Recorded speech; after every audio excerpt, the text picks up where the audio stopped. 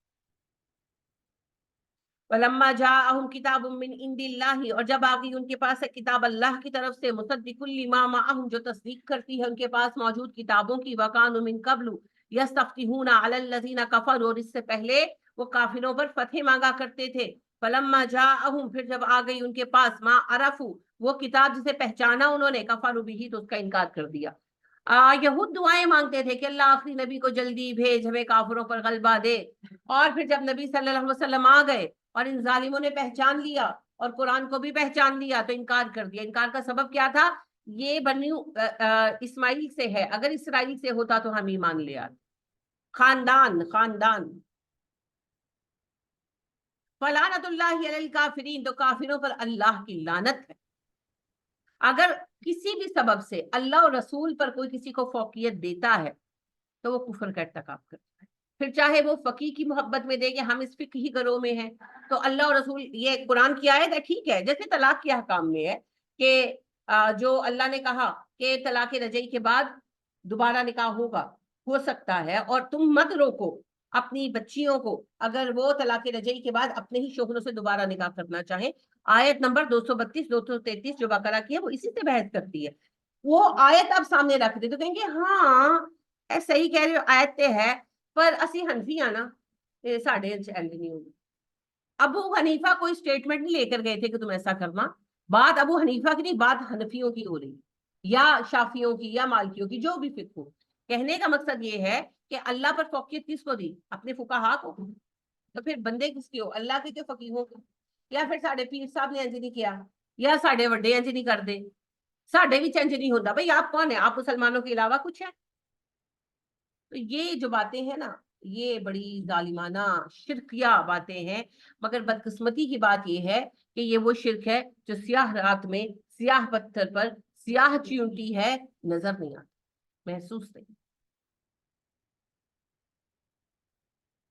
استغفر اللہ۔ ایک بت پرست کو سمجھانا آسان ہے، پیر پرست کو سمجھانا بڑا مشکل ہے بھائی، کیونکہ وہ پیر بت نظر نہیں نہ آتا۔ اقبال سچ کہتے ہیں، میں جو سر بسجدہ ہوا کبھی تو زمین سے آنے لگی صدا، تیرا دل تو ہے سنماشنا، تجھے کیا ملے گا نماز۔ میں اگلے دن بھی کسی نے مجھے ایک سوال بھیجا تھا، سلسلہ اویسیہ کے لوگ ہیں جی ملتان میں، تو ان کے جو اس وقت حضرت صاحب ہیں وہ فرما رہے تھے، اب کہنا تو میں کچھ اور چاہتی ہوں، کہوں گی نہیں، میری زبان زیب نہیں ملتی۔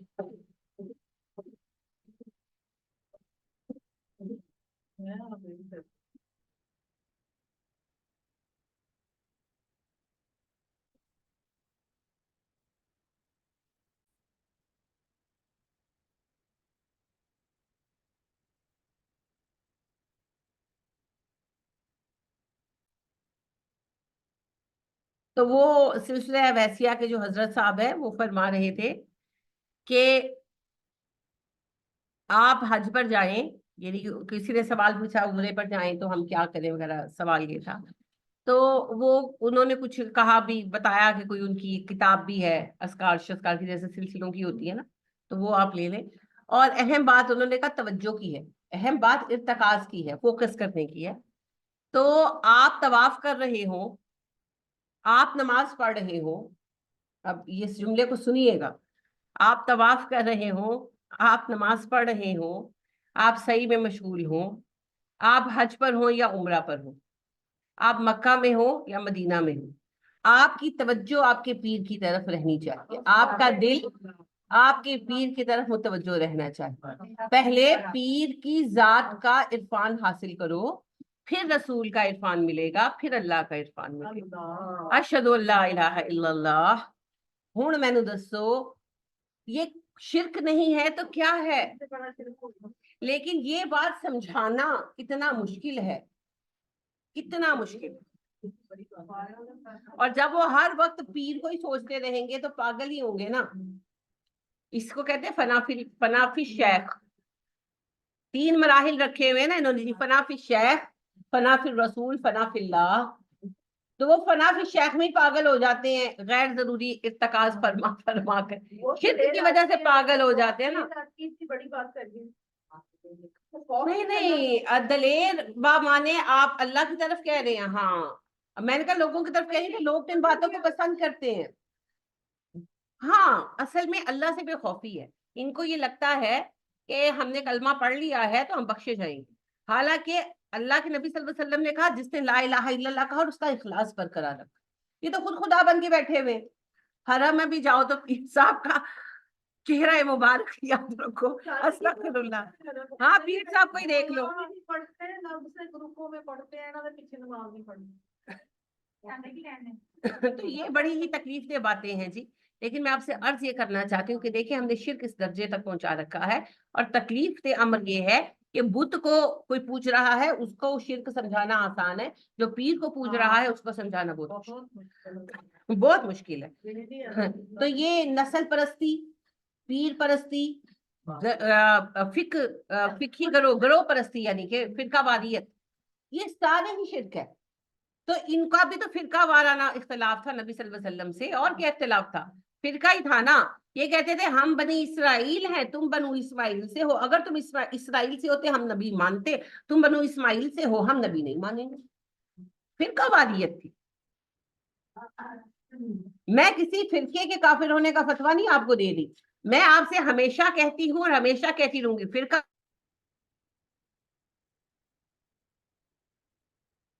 تو یہ فرقہ واریت ہی تھی جس نے یہود کو اسلام قبول کرنے سے روکا تھا.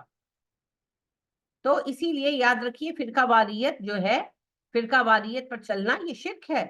تو بہرحال اللہ سبحانہ و تعالی یہی فرما رہے ہیں کہ جب وہ حق ان کے پاس آ گیا جس کو انہوں نے پہچانا تو انکار کر دیا، اور ایسے سب کافروں پر اللہ کی لعنت ہے. بھی سمجھ کرو بھی بدترین سودا ہے جو انہوں نے خریدا انفسہم اپنے نفسوں کے لیے، ان یکفروا کے انکار کر دیا انہوں نے، بما انزل اللہ بغیا اللہ کے اتارے احکامات کو اپنی ضد کی وجہ سے. جیسے آج عورتیں ضد کرتی ہیں نا، ہمارا جسم ہماری مرضی. بغیم بغیم اللہ کے خلاف ضد ہے. ان ینزل اللہ من فضلہ کہ اللہ نے اتارا اپنا کلام اپنے فضل سے، علی من یشاء من عبادہ اپنے بندوں میں سے جس پر چاہا. یعنی کہ وہ کہتے تھے نا یہی بات کہ تم بنو اسماعیل سے ہو، عربوں سے ہو، تم بنو اسرائیل سے یہود سے ہوتے تو ہم تمہیں نبی مانتے. تو اللہ پاک نے کہا کہ ضد اس بات کی ہے کہ میں نے اپنے جس بندے کو چاہا چنا، ان کی مرضی سے چنتا. فواؤ بھی غضب علی غضب، وہ دوسرے غضب کا شکار ہے. یعنی ایک استوں نے اس بات کا تھا کہ ہم میں سے نہیں چنا گیا، اور دوسرا ان کو غضب اس بات کا تھا کہ آخری نبی کا انتخاب ان کے چاچوں کے نسل سے ہو گیا، عربوں سے ہو گیا. وَلِلْكَافِرِينَ عَذَابٌ مُهِینٌ کافروں کے لیے بڑا رسوا کن عذاب تیار کر رکھا ہے ہم نے. وَإِذَا قِیلَ لَهُمْ آمِنُوا جب کہا جاتا ہے ایمان لے آؤ، بِمَا أَنزَلَ اللَّهُ اس کتاب پر جو اللہ نے اتاری، قالوا کہتے ہیں نُؤْمِنُ بِمَا أُنزِلَ عَلَيْنَا ہم ایمان لائیں گے اس کتاب پر جو ہم پر اتری، وَيَكْفُرُونَ بِمَا وَرَاءَهُ اور ہم کفر کرتے ہیں اس کے سوا ہر بات کا. یہود نے تو توریت کے بارے میں کہا کہ ہم توریت پر ایمان لائیں گے، قرآن پر نہیں لائیں گے، تو کافر قرار پائے. ہم تو قرآن پڑھتے ہیں اور پھر ہم کہتے ہیں ہم وہی بات مانیں گے جو ہمارا فرقہ کہتا ہے، ہم دوسرے فرقے کی بات نہیں مانیں گے. کمال ہی ہو گیا. ہم ایک کتاب کے پڑھنے والے ہو کر قرآن کے احکام کا انکار کریں، ہم پھر بھی مومن ہیں. بڑا ہی پختہ سمٹ لگا ہوا ایمان کا. وہ الحق مصدقا حالانکہ وہ کتاب سچی ہے اور تصدیق کرتی ہے، لما معہم اس کتاب کی جو ان کے پاس موجود ہے. قل آپ پوچھیے نبی صلی اللہ علیہ وسلم، فَلِمَ تَقْتُلُونَ أَنْبِيَاءَ اللَّهِ مِنْ قَبْلُ اگر تم اتنے ایمان والے ہو تو تم نبیوں کو قتل کیوں کیا کرتے تھے پہلے؟ ان کنتم مؤمنین ایمان والے ہو بتاؤ نا ذرا. وَلَقَدْ جَاءَكُم مُوسَىٰ بِالْبَيِّنَاتِ موسیٰ آئے تھے نا تمہارے پاس روشن نشانیاں لائے تھے. ثُمَّ اتَّخَذْتُمُ الْعِجْلَ مِن بَعْدِهِ اور تم نے یہ کیا کہ 10 دن کے لیے موسیٰ لیٹ ہوئے تو تم نے ان کے بعد بچڑے کو خدا بنایا. وَأَنْتُمْ ظَالِمُونَ تم ظالم لوگ ہو. وَإِذْ أَخَذْنَا مِيثَاقَكُمْ وَرَفَعْنَا فَوْقَكُمُ الطُّورَ اور توریت کے معاملے میں تمہارا حال یہ تھا کہ ہم نے تم سے پختہ عہد لینے کے لیے تم پر طور کا پہاڑ اٹھایا.